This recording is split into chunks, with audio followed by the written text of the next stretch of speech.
Commonwealth games की opening और closing ceremony Jawaharlal Nehru stadium में होनी है, लेकिन यहाँ भी काम पूरा अभी तक नहीं हो पाया है। काम पूरा होने की डेडलाइन काफी पहले खत्म हो चुकी है, लेकिन काम अभी भी जारी है।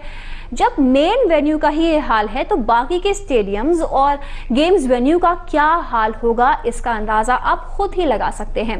साथ मौजूद हैं सुभाष गोयल जी, जो कि स्टिक ट्रैवल ग्रुप के चेयरमैन हैं। बहुत बहुत स्वागत है सुभाष जी आपका। Thank you. सुभाष जी, आप लगातार ये काम देख रहे हैं, आपसे ही जानना चाहेंगे कितना काम हो चुका है, क्या क्या प्लान्स बनाए गए थे और उनमें से अभी तक कितने पूरे हो पाए हैं? नहीं, देखिए, हम तो बेसिकली जो फॉरेन से कुछ टूरिस्ट आ रहे हैं जी, काफ़ी टूर ऑपरेटर्स, ट्रैवल एजेंट्स उनको टेक कर रहे हैं, कुछ थोड़ा बहुत हम भी टेक कर रहे हैं। ठीक है।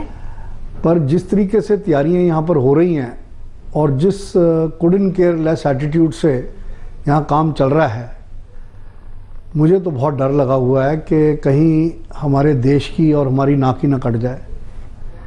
क्योंकि ओलंपिक्स हुए चाइना में जी, 1 साल पहले उसकी मार्केटिंग तो 2-3 साल पहले शुरू हो गई थी। ठीक है। और 1.5 साल पहले उनके जितनी एयरलाइंस हैं, खासकर जो एयर चाइना है, उस पर लोगो लगा हुआ था, official carrier for the Beijing Olympics. हमारे किसी भी एयरलाइन पे, किसी कैरियर पे वो लोगो नहीं है। कहीं पे गाड़ियों में, पब्लिक में। तो मार्केटिंग के नाम पर क्या काम शुरू हुआ है अभी? मार्केटिंग के नाम पे कोई काम नहीं हुआ, सिवाय इसके कि जो हमारी एसोसिएशन है आईएटओ, हमने रोड शोज करे हैं ऑल ओवर सारी कॉमनवेल्थ कंट्रीज़ में। पर रोड शोज करना एक चीज़ और है, और जब एक्चुअली टूरिस्ट यहाँ आएगा कॉमनवेल्थ गेम्स को देखने के लिए, अगर वहाँ इंफ्रास्ट्रक्चर ही नहीं तैयार, होटल्स ही नहीं तैयार, बेड एंड ब्रेकफास्ट में 10,000 की हमें उम्मीद थी, आज 2-3 हज़ार ही हुए हैं। तो इस स्पीड से अगर काम चलेगा तो भगवान ही भरोसे है, भगवान ही मालिक है। अब क्या होगा ये तो आने वाला वक्त ही बताएगा।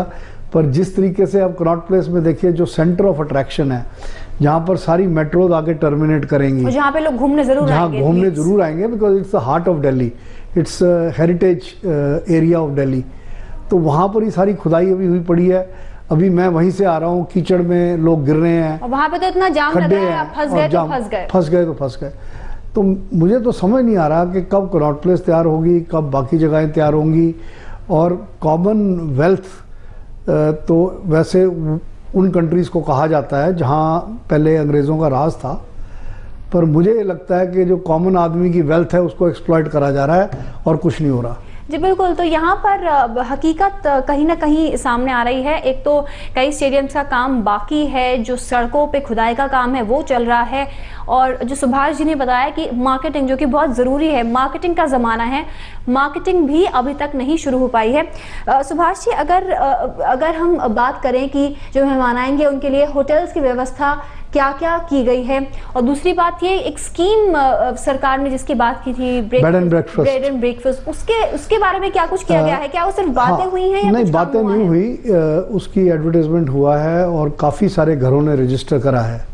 हमें उम्मीद थी कि 10-12 हज़ार घर रजिस्टर हो जाएंगे जी, पर कुछ दिनों पहले जब मैंने फिगर्स चेक करे थे जी, कोई 3-4 हज़ार, 50% के करीब रजिस्टर हुए हैं जी, और अभी बाकी रजिस्ट्रेशन होगी बाकी है ना। बेड एंड ब्रेकफास्ट में रजिस्टर तो हो गए, पर उनका ब्रोशर बनना ज़रूरी है। उनको क्या फैसिलिटीज उनके घर में उनके घरों में होनी चाहिए, और उसको वेब पे डाल के उसकी मार्केटिंग ज़रूरी है। अभी भी रजिस्ट्रेशन चल रही है, अभी भी कंस्ट्रक्शन, अभी मैं कनॉट प्लेस से शिवाजी स्टेडियम में अभी भी काम हो रहा है, बारिश की वजह से काम रुके पड़े हैं। तो मैं नहीं समझता कि कहीं ऐसा ना हो कि इंडिपेंडेंस के बाद सबसे ज़्यादा शर्मनाक चीज़ पूरी दुनिया के सामने हमारी ये कॉमनवेल्थ गेम्स की वजह से नाक कट जाए। तो हम तो भगवान से यही प्रार्थना कर रहे हैं कि किसी न किसी तरीके से भारत की छवि और हमारी इज्जत बनी रहे। सुभाष जी, मैं आपसे पूछना चाहूंगी, टिकट्स जो हैं वो मिलने शुरू हो गए कॉमनवेल्थ गेम्स के। पूरा एक आयोजन किया गया था, उसके बाद बताया गया कि आप टिकट खरीद सकते हैं, लेकिन अगर हम राजधानी दिल्ली की सड़कों पे निकले, कहीं कोई होर्डिंग नहीं है, आपको पता ही नहीं है। अगर आप देखना चाहें भी, अगर मैं रेसलिंग देखना चाहती हूँ लेकिन मुझे पता ही नहीं टिकट कैसे मिलेंगे? बिल्कुल लैक ऑफ इंफॉर्मेशन है। यानी कि आम आदमी को, कॉमन मैन को बिल्कुल पता ही नहीं हो क्या रहा है। और ये तो मतलब क्वेश्चन उठेगा कि भाई क्या कॉन्ट्रैक्ट्स हैं, पेनल्टी क्लॉजेस क्या हैं और किस बेसिस पे काम दिए गए हैं, ताकि अभी तक कंप्लीट नहीं हुए। कोई पेनल्टी क्लॉजेस थी भी इन कामों की नहीं। अगर डेडलाइंस कंप्लीट नहीं हुई तो किस तरीके से ये एलोकेशन ऑफ वर्क हुआ है, ये तो इन्वेस्टिगेशन होगी, एक पब्लिक इन्वेस्टिगेशन होनी चाहिए बाद में जी। बट फिलहाल ये है कि देश की इज्जत का सवाल है, हमारी मदरलैंड, हमारी माँ की इज्जत का सवाल है। तो अभी तो जो भी लोग इस कार्य में लगे हुए हैं उनकी यही अपील है कि जल्दी से जल्दी कार्य को खत्म करें। चलिए, हमारे इस खास पेशकश में अभी के लिए बस इतना ही। हमारे साथ खास गेस्ट मौजूद थे। सुभाष जी, बहुत बहुत शुक्रिया आपका कि आप आए और आपने हमें ये सारी बातें